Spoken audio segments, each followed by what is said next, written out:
Hello and welcome to the Marley Bird YouTube channel, brought to you by Red Hot Yarns. In this video, I will show you how to make the stylish knit doggy sweater. This sweater is absolutely adorable and it is relatively easy to construct. The hardest part is just being able to combine the increases with the stitch pattern that we will learn in the video. This is a free pattern on the Red Heart website. I've put a link to the free pattern in the video description box right down there below. And as my kids say, please smash that like button when you're down there getting that link so that way other people know you have enjoyed this video. Once you have the free pattern, go ahead, gather your materials, and join me back here, and I'll walk you through the different things that you need to know in order to complete this really great sweater for your furry loved one.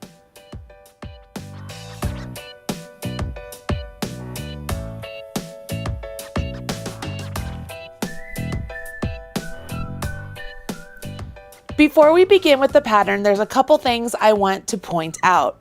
There are 4 different sizes to this pattern, so you need to decide which size is going to be best for your doggy and make sure you follow the instructions for that size throughout the pattern. In the notes section of the pattern, there are some very important information as far as how this doggy sweater is constructed. We will begin this dog sweater flat with straight needles, but there will be a time when we're making the sweater and we will need circular needles and double pointed needles. So I do want to point that out. The other thing I want to point out is that when we work our increases, we will be doing increase rows back to back, separated by one plain knitting row. So we will do increase, increase, plain, increase, increase, plain when it's time to get to that point.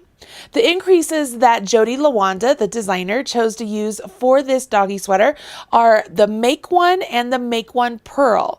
I will walk you through as easily and quickly as I can how to do those very simple increases. All right, those are the big information things I want to point out. Now let's go ahead and jump in. After you've chosen what size sweater you are going to make, you want to cast on the number of stitches as indicated in the pattern for that size. I prefer the long tail cast on, so I have gone ahead and put a slip knot on my needle and I'm beginning the long tail cast on. Because I want to show you here at the start just briefly how to do these stitches, I'm just going to cast on a few stitches here. You can use any cast on you wish, but for me, I really like the long tail cast on. I think it's a wonderful edge to your project, and so I highly recommend using the long tail. One thing you'll notice with the long tail cast on is you get this really nice corded edge. And on the opposite side, you'll notice they look like purl bumps. This side is the side that I like to make my right side. So when I jump into my pattern and I begin and I'm looking at my purl bumps, this is going to be my wrong side, and I'm beginning my knit one, purl one ribbing. I want to make sure I'm beginning with the wrong side of my fabric. So I will actually begin with the purl one and then knit one, purl one, knit one, all the way down the row. You will begin with your purl one, and then you jump into your pattern repeat, which is knit one, purl one. Again, I'm beginning as if this was the wrong side of my fabric because I want the right side to have that really nice edge that I created with the long tail cast on. As I go down the row, I should finish with a purl one. So I began with a purl one and I'll end with a purl one. This is important because I split my yarn there. What we are doing is we are keeping the edge stitches of our entire garment in stockinette stitch. That means the first stitch and the last stitch of the entire sweater will be knit on the right side and purl on the wrong side. And that's a very important thing to note. When you turn your work, you will notice that I am looking at a knit stitch, which is great because as I'm working in ribbing, I want to make sure that I am knitting my knits and purling my purls. So if I ever happen to forget which row I'm on, all I have to do is look at my stitches as I'm working in the ribbing pattern and just make sure that I knit my knits and purl my purls. One thing that I like to do when I'm working with ribbing like this, because it is pretty reversible, is I still like to mark the right side of my fabric. So I am going to go ahead and I'm just going to grab a marker here. You can use any sort of removable stitch marker you wish. And I'm simply just going to place it on the right side of my fabric. And if I buttoned that up, it would stay there in place and it would give me a visual of what is the right side of my fabric throughout the entire sweater itself, which again is just going to be a reminder that one side is the right side, one side is the wrong side, and it will help me know that I have to do knits, right? I have to start off with a knit on my right side, start off with a purl on my wrong side, so that way I keep the edges in stockinette. You will go ahead and work in the 1x1 ribbing until you reach the distance that is listed for the size you're making. I'm making the smallest size, so this is 2 inches, and you can see here I have my marker to indicate that this is the right side of my fabric. Now I'm ready to move on to the leash slit.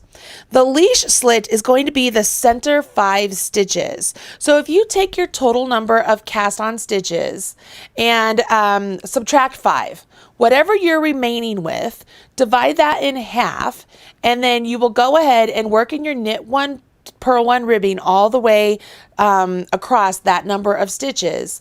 Then we will bind off 5 stitches, and then the remaining stitches you will work as normal. For example, I have 45 stitches cast on here. So if I subtract 5 from 45, that leaves me with 40. So if I take 40 and divide it by 2, I have 20. So I'm going to work across 20 stitches, bind off 5, and that will leave me with 20 stitches. So that will get my center 5 stitches bound off. I could go ahead and count this out and mark it, but I want to go ahead and just count my stitches as I work them. So I'm going to work across 20 stitches. Make sure you're following the number that you need to work across for the size you're making. 18, 19, and 20. So those are my 20 stitches. Now I have to bind off 5 stitches. So I will go ahead and work 2 stitches in pattern. So I knit 1 and purl 1, then I have that back stitch jump up and over the front stitch. So I've bound off 1. Knit the next stitch, back stitch, jump over the front stitch, I bound off 2. 3, 4, and 5. So I bound off 5 stitches. Okay, this stitch right here will count into all of my stitches over here, and I will have a total of 20 stitches. So let me go ahead and finish this row. Now that I have finished this row, we can see that I have a nice little opening right there. On the row going back, I'm going to cast on 5 stitches to get back into the right number of stitches that I originally started with. So even though I bound off 5, I'm going to cast on 5 when I get to this point. So I will go ahead and turn my work and work over to those bind off stitches. Remember, you want to keep all of the edge stitches in stockinette, so make sure you knit on the right side, purl on the wrong side, on the outside edge stitches. All right, so we've bound off those stitches, and we're going to use a simple backwards E cast on to add 5 stitches. So if you grasp your yarn just like so, take your thumb and scoop it around the yarn. It's just like you're in a position as if this was the long tail cast on portion over the thumb. Now take your right hand needle, going from the base of the thumb towards the tip, and just scoop that yarn off and give it a nice tug. So you've just cast on 1 stitch. You repeat, grasp your yarn, scoop around, and then place that on.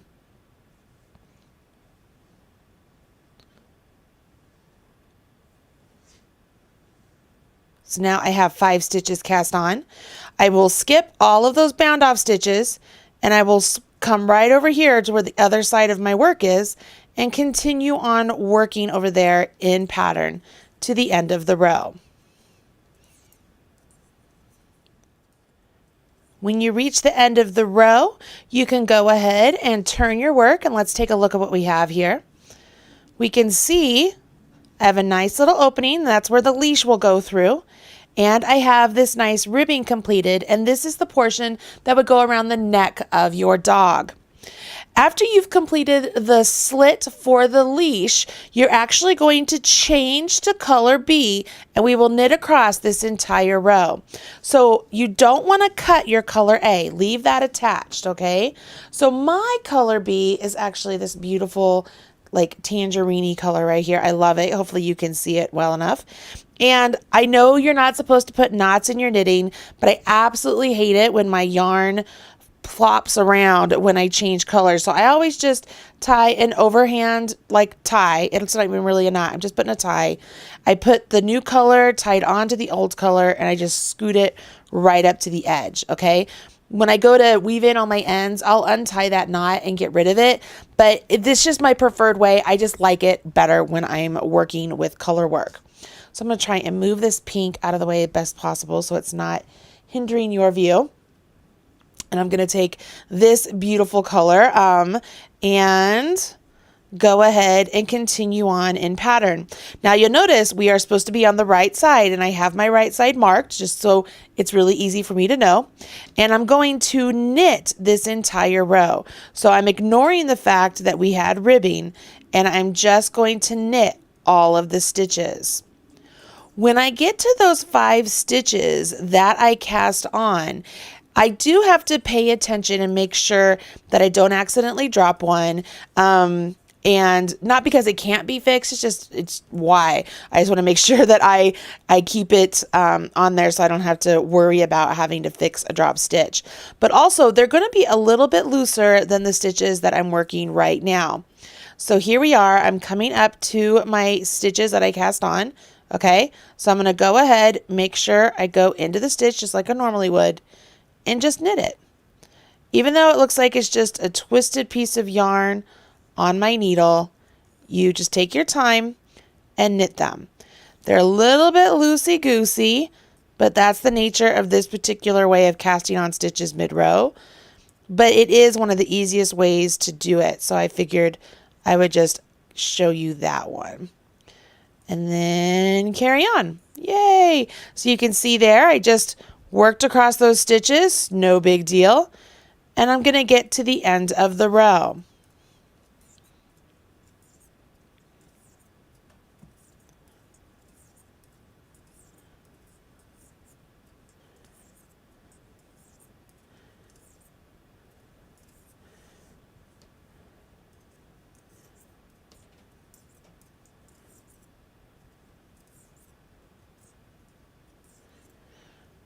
Okay, so we've reached the end of our row. This is the end of the leash slit section.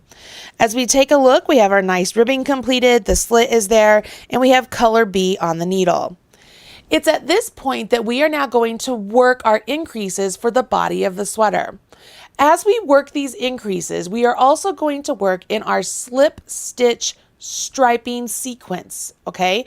That pattern is listed right up on the first page, right next to the notes. All of the instructions are there. So it will be a little bit of flipping back and forth with your pages until you get used to the stitch pattern, so that way you can follow along with the particular row you're on for that stitch pattern.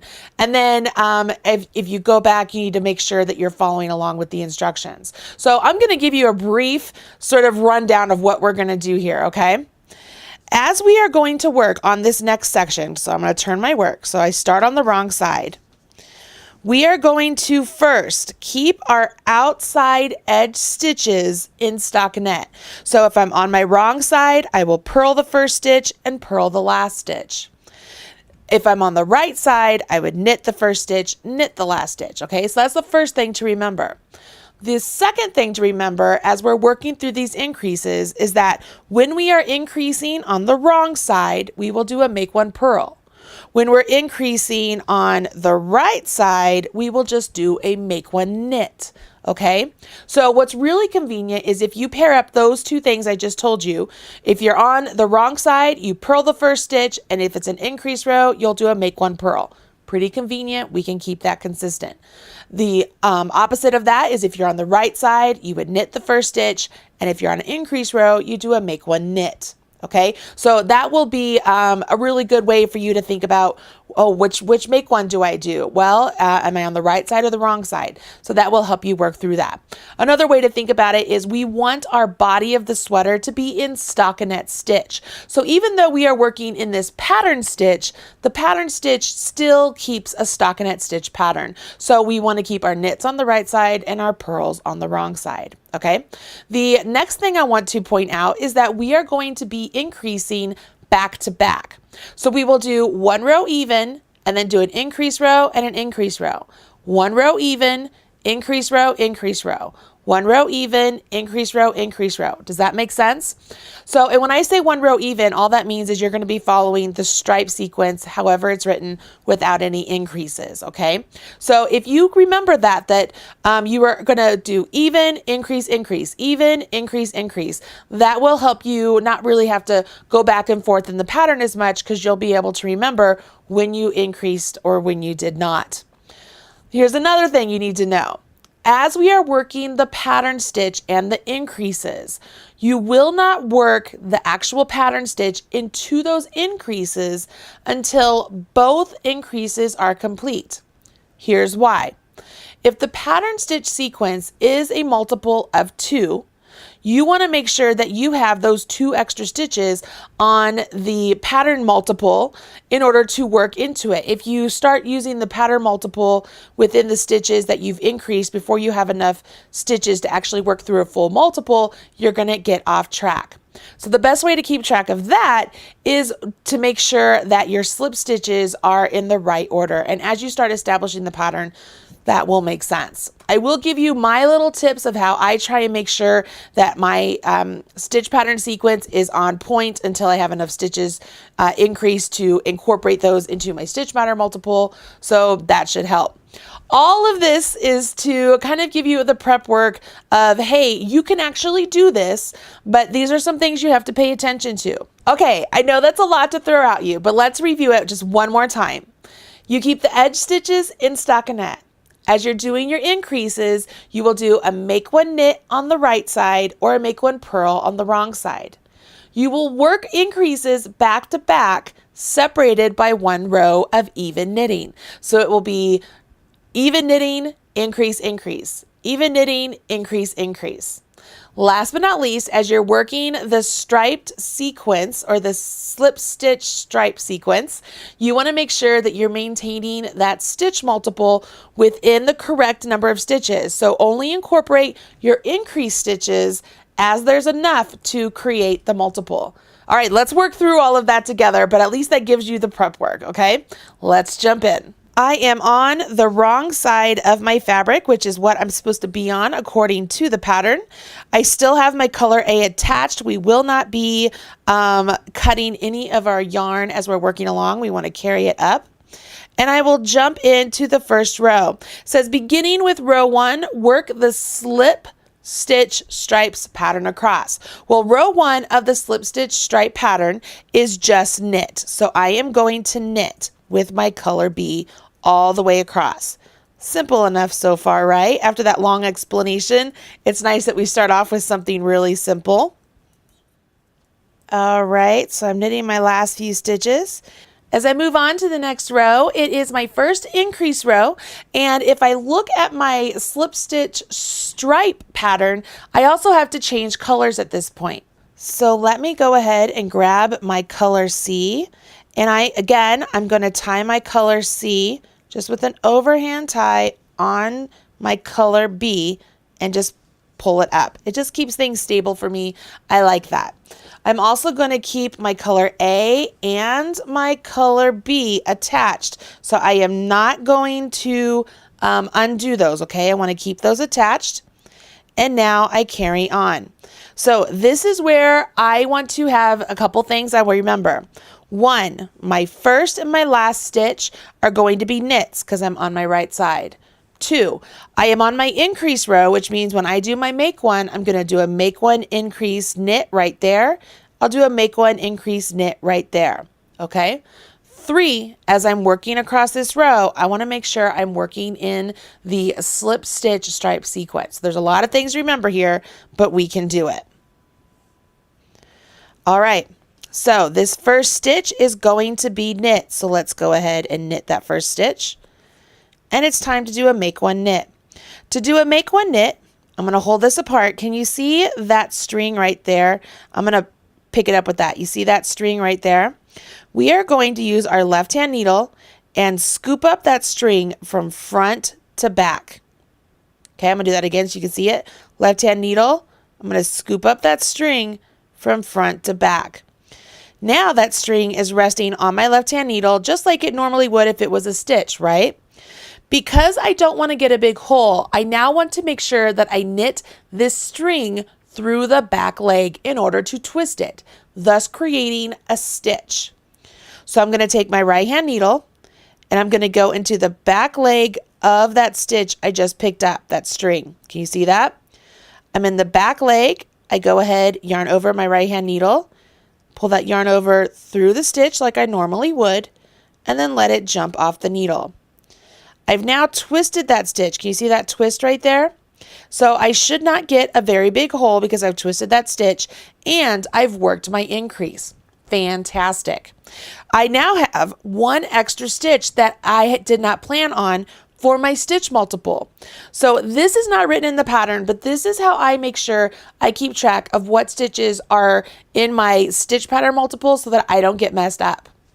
I will go ahead and grab a marker and I'm going to place that marker right on my right hand needle.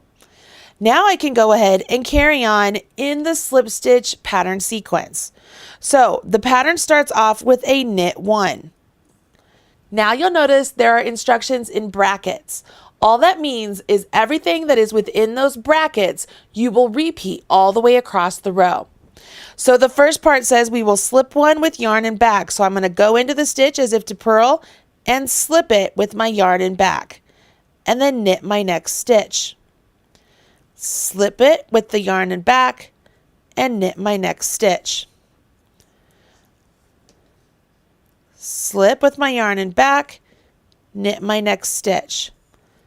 I will repeat this all the way down to my very last stitch. I'm to my last stitch. I will go ahead and grab a second stitch marker and place that on there, indicating that's the end of my stitch pattern repeat. Now I need to do a make one knit. So I'm going to take my left hand needle and scoop up that string, okay? Move that color out of the way. Now that string is resting on my needle just like it would be if it was an actual stitch. And so I want to make sure I knit it through the back leg so that way it gets twisted and I have an extra stitch, no hole, and I finish off with a knit 1 because I'm on the right side of my fabric. So at the end of this row, you should have stitches on the outside that are with color C, and then all your stitches in between here will be one or the other. It'll be, it will go CB, CB, CB, CB, all the way down, and then you'll end with 2 color Cs once again. I do want to remind you that the stitch markers are something that I like to add. It is not written in the pattern. So if you do not want to add these stitch markers, you absolutely don't have to. Let's move on to the next row. As we turn our work and we look at our instructions, we know that we are going to work another increase row, which we already knew that, right? Because we know that our increase rows have to be back to back.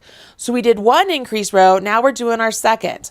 We already know how the increases are going to go because we're on the wrong side. We know we have to purl this first stitch, and as we work our increase, because we're on the wrong side, we'll do a make one purl. So let's go ahead and start off with that. Get my yarn in position, and I will purl this first stitch. Now, going into this stitch, once again, I'm going to go from front to back. Okay, now I'm gonna drop that yarn just so that I can show you through how to do this because this is a little bit tricky.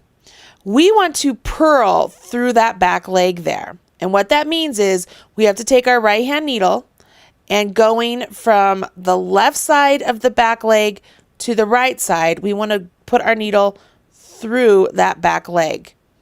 Okay? Now I'm going to try and hold this so you can see. So I'm through that back leg. Can you see that? This is what it looks like from the front side.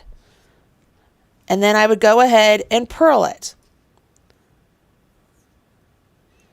And that is a make one purl. You want to see that again? I'm going to show you one more time. Let me go ahead and let that one go off the needle.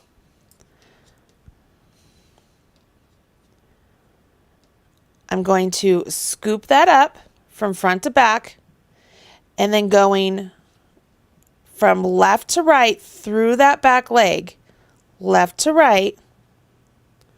Okay, and not only am I going through that back leg, but notice I'm not overlapping that front leg. Okay, so I go from left to right and it comes this direction. Can you see? I'm coming in the stitch and it comes up here. And then I purl it. Once I've done that, I can go ahead and work the rest of the pattern. I know I'm not yet ready to work my pattern sequence because I'm not to my marker. So this extra stitch I have here, I want to keep that in stockinette stitch. So I will go ahead and purl it. So let's purl that stitch. Now I can slip my marker, and that's why I keep my markers there. Is now I know I'm in the section that works for my slip stitch stripe sequence. So I am on row 3, so I will start off with a purl 1, and then with my yarn in front, I will go into the next stitch as if to purl and slip it off. Purl 1, as if to purl and slip it off. See how this goes? So remember when I said we're still working in stockinette, it's just we have this really cool sequence going along. So I'm on my wrong side and my slip stitches are just like normal, only I'm keeping my yarn in front, and then I'm just purling the next stitch.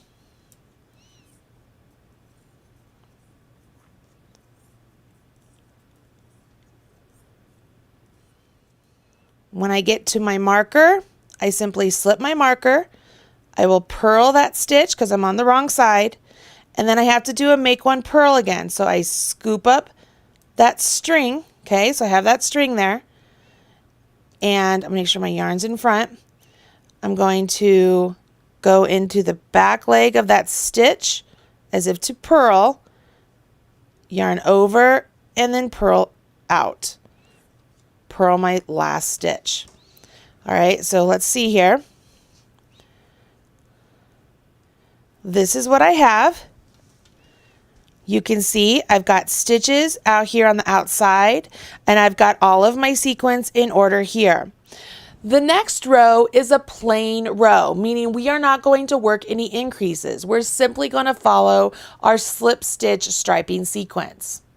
The good news is, as I rotate this around to my next row, and knowing that our stitch multiple for our striping sequence is 2, we now have 2 stitches out here and 2 stitches out here. So I can go ahead and remove these markers on the next row and then reapply them when I do my increase row. It's also time for me to switch back to color B. So I'm going to no longer work with my color C. I will grab my color B, it's right here, and just float it right up the side and begin working with my color B. So let's go ahead and work this row. I'm on the right side, so I can go ahead and knit my first stitch just like I'm supposed to. And following the sequence, I'm simply going to knit this entire row. When I get to my markers on this row, I will go ahead and remove it and then finish off knitting the whole row. You will now notice in the pattern it has you repeating those last 3 rows until you reach the designated number of stitches that you need for the size sweater you're making. What I want to do is walk you through the next 3 rows, show you how to place those markers once again, and to remind you that when you're working your increases on the right side, you do the knit one, make one knit. And when you're working your increases on the wrong side, you do your purl one and then make one purl. So let me walk you through those next 3 rows. Or if you are confident in your skills and you want to carry on, go ahead and move on until you get to the next step. We begin with row 5 of the slip stitch pattern. And so I am on the wrong side, so I begin with my purl one.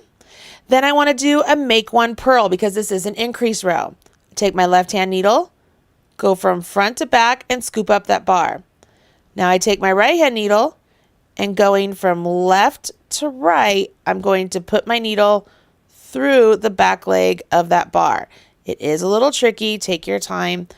And once it's in there, go ahead and purl that stitch and off. Once I've worked my increase, this is where I'll add my stitch marker again. So I'll go ahead and grab my stitch marker and place it on there. And I know that I'm ready to jump into my pattern sequence. And for this, row 5 has me knit the entire row.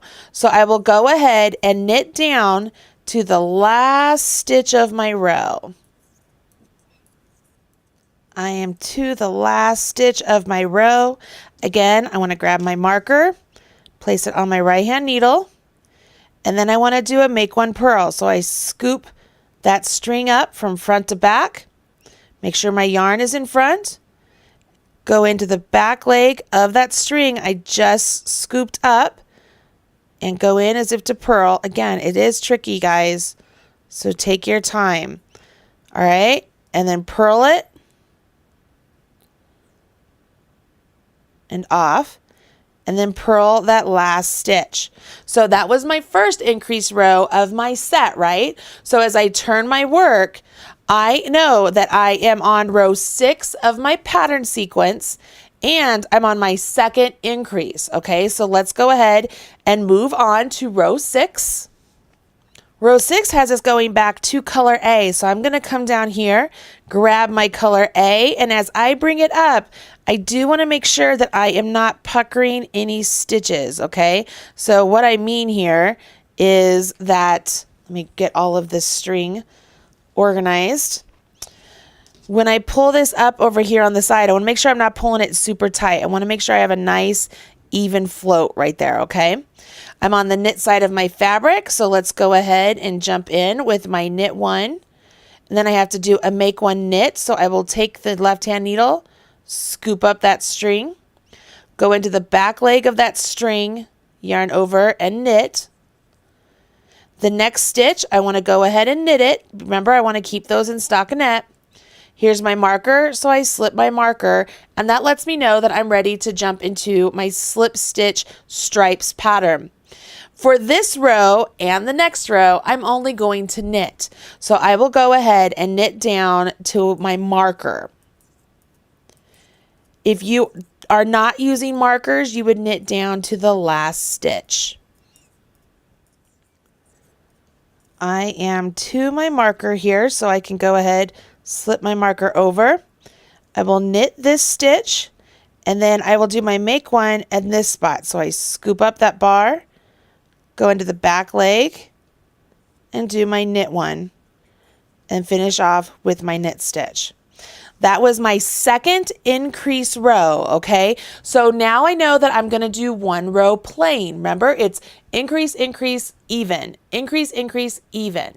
So as I turn my work here and I begin row 7, I'm only worrying about my slip stitch stripe sequence. This is also the row I can remove my markers again, and then I will reapply them at the start of my next increase row. This first stitch, I wanna start off with a purl one. And knowing that these 2 stitches are now going to be working into the sequence, I can go ahead and knit these first 2 stitches, remove my marker, and then continue on knitting. I'm getting to my marker here, so I'm gonna make sure it's out of the way, and I want to remove it. I can knit these last 2 and purl the final one. All right, so we can say that is the end of row 7. I go ahead, turn my work, and you can see that the pattern stitch is really starting to take shape here. We have our nice slip stitches going on here, separated by wonderful garter stitch, and we're working our increases. So these increases are making it so that way it will fit nicely over the dog's body. Go ahead and continue on repeating that sequence. Increase, increase, even. Increase, increase, even, until you've reached the number of stitches that you need in the pattern. Once you've reached that number of stitches, you then want to work evenly in the stitch pattern until this part of the sweater measures 2 inches from the leash slit. Okay, so from the leash slit, you want to go until it reaches 2 inches evenly. That might be only a couple rows, it might be several rows. It all depends on your gauge and the size you're making. Once you've reached 2 inches, you want to make sure that you've ended on a row 5, 11, or 17. Once you've done that, it's time to create the placement for the front legs of the sweater. Before you leave, I do want to point out that if your stitches are starting to get really crammed onto your straight needles, you can transfer over to circular needles and use them as straights whenever you choose. And it's really easy to do. Make sure you are using the same size needle that you are knitting with, and just discard the needle you would put into your right hand and instead grab one of the needles from your circular needles. Then go ahead and work whatever row you're on. It doesn't matter when you do this. I happen to be on row 8, so I'm going to go ahead and work my row 8. And row 8 is my increase row, so I will go ahead and knit my first stitch and then work my increase. So it would be a make 1 knit increase. I still add my stitch marker just like I did before, and now I'll jump into my stitch pattern. But notice all my stitches are now going onto my circular needle. So as I get to the end of this row, I will have all the stitches on my circular needle, and I can go ahead and use that instead of my straights. I will not be working in the round. I'm simply going to have those stitches with a little bit more room to them. Oop, I almost knit that one. So I'll have my stitches spaced out a little bit more, which will be nice. I'm going to get to the end so I can show you how this will look. To my last stitch, this is where I add my marker, do my make 1 knit, and then knit my last stitch. Now this straight needle is done, so I won't be using it anymore. I will turn my work. Okay, I'm still turning my work. I'm on circulars, but I still have to turn. I will grab the other end of my circular needle and put it in my right hand and use it just like it was a straight needle. But see how much more room I have with all of my stitches? I can space them out a little bit more, and it's just easier to knit that way. So should you choose to transfer from straight needles to circulars and still using them as straights, you can do that. And you can do that whenever you want. I happen to do it right now, but you can do it whenever you want. All right, go ahead and get that 2 inches of length from the leash slit so that way we can work on the front legs.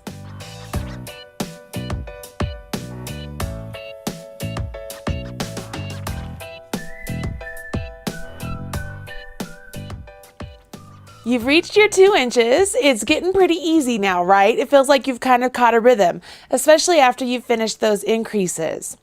Depending on where you stopped in your pattern, you are either getting ready to start a row 6, a row 12, or a row 18. I'm not exactly sure what you are doing on your end, but I will let you know I'm making the smallest size, and I'm getting ready to move on to a row 6. So as I move on to row 6, I am going to use my color A, which is the nice pink color, and I'm going to prepare this particular project for the front leg holes. What I need when I do that is I need a scrap yarn. So I've grabbed a completely different color that I'm using in my pattern, and I will use this for my scrap yarn. What we want to do is we will knit over the number of stitches we need to. And I say knit, but you will be following the striped sequence pattern. So whatever it is in your pattern, you want to make sure you're doing that. You'll work that over the number of stitches we're supposed to. Then we will knit on scrap yarn the number of stitches you're supposed to knit for the size you're making. Then we will put those stitches back on and we'll grab our regular yarn and knit across those scrap yarn stitches. Then we'll do the same thing over here because we have two front legs. That is, if your dog is like most dogs. So let's go ahead and do that. So you want to make sure you do have the pattern in front of you so you know exactly how many stitches you will be working across. But essentially the placement and the mechanics of what we're going to be doing is exactly like what I'm doing. So I have my color A ready to go, and I am so grateful I switched over to my circular needles because I have so much more space with the stitches. I like it. So if you haven't switched over to circulars yet, I do recommend doing that. All right, so I am going to keep in my stitch pattern and I have to work over 8 stitches. So my stitch pattern, I'm just knitting. So 1,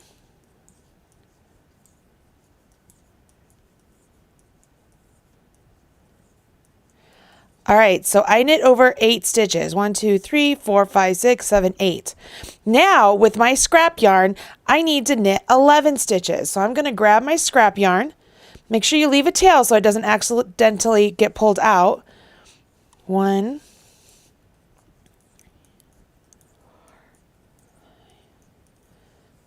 6, 7, 8, 9, 10, and 11.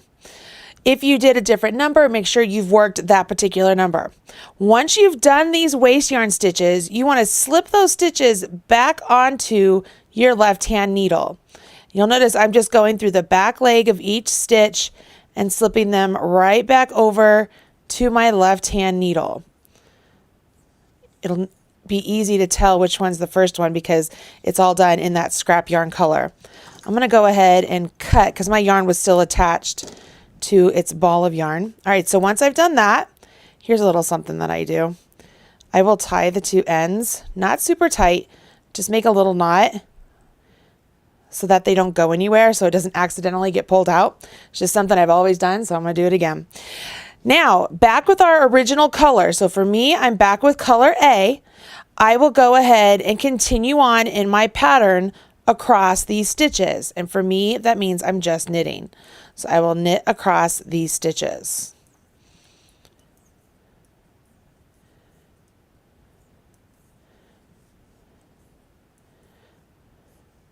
All right, so what we've done here is these stitches that we have knit with scrap yarn and then knit into the scrap yarn.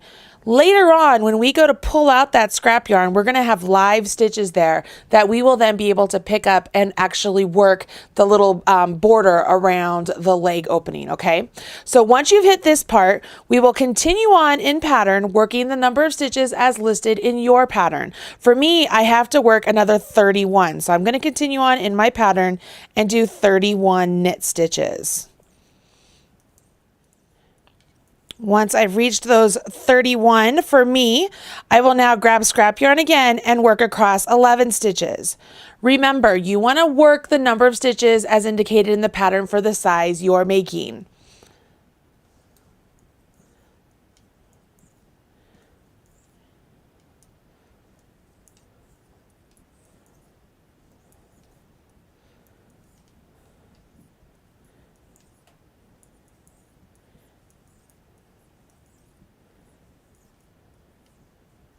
I did one too many. All right, so I've done 11. I'm going to move those back.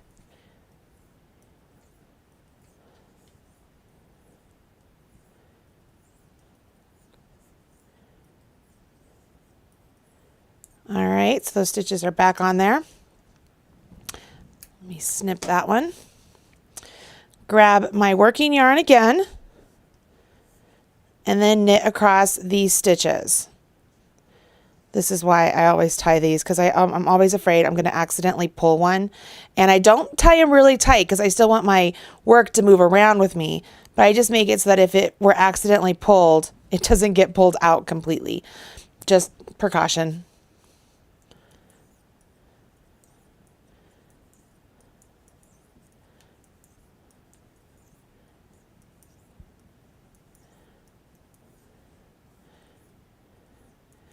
Once you've knit across all of your scrap yarn stitches, you go ahead, continue on in pattern to the end of the row.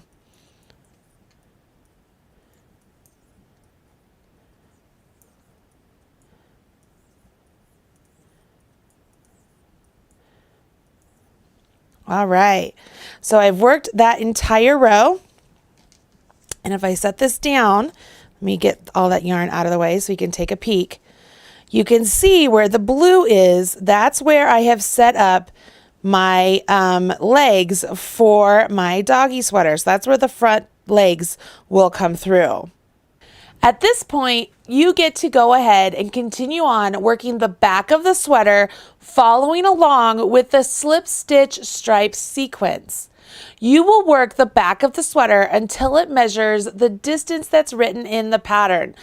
I'm really trying hard not to confuse many of you, so that's why I keep telling you to go back to your pattern. And that's why I started this whole video out telling you to make sure you mark the size you're making and then find all the numbers that pertain to the size you're making so that you are sure to always be following along with the right stitch count, okay?